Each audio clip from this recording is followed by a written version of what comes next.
are you? Just over here. Du had a Norik on Gibby. You have no power here.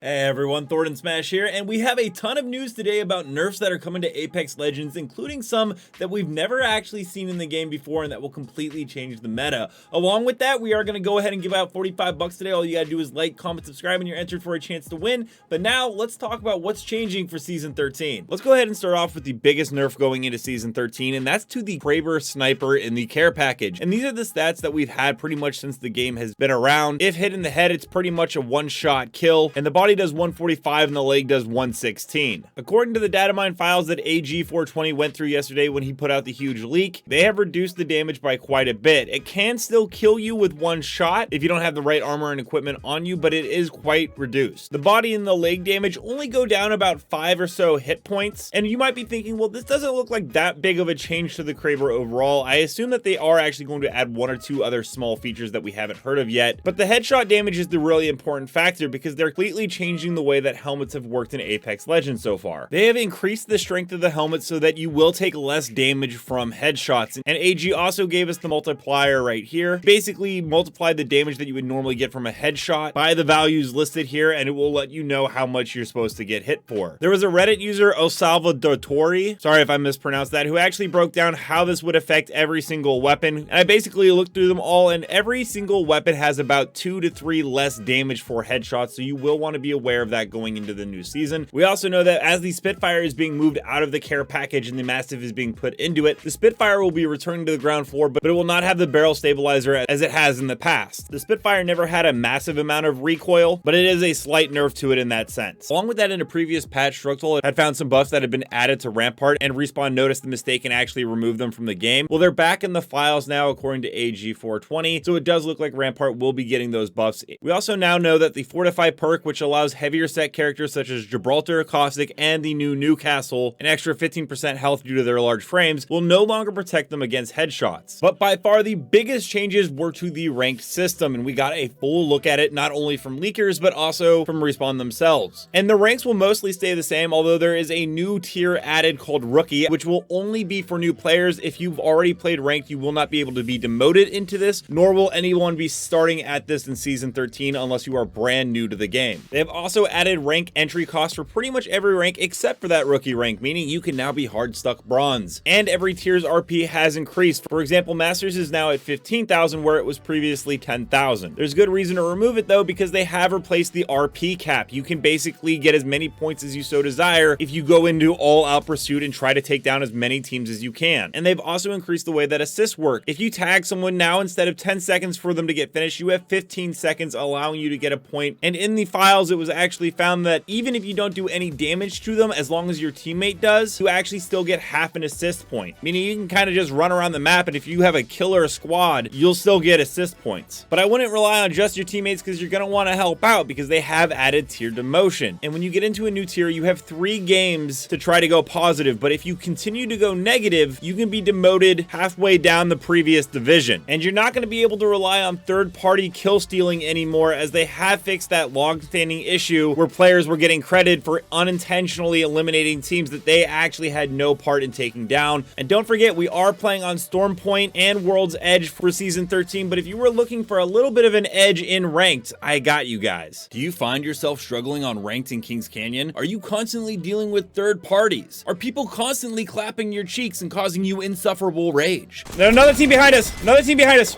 Keep running, go up. With Glitch Energy, you'll be able to propel your gameplay to the next step and be aware of where every third party is coming from so that you never get snuck up on. By using code Thornton Smash, you can get 25% off of any tub of your choosing. Personally, I recommend Granny's Grenades, but the aim assist cannot go wrong if you are on console. Pick up a tub today and begin your ranked journey.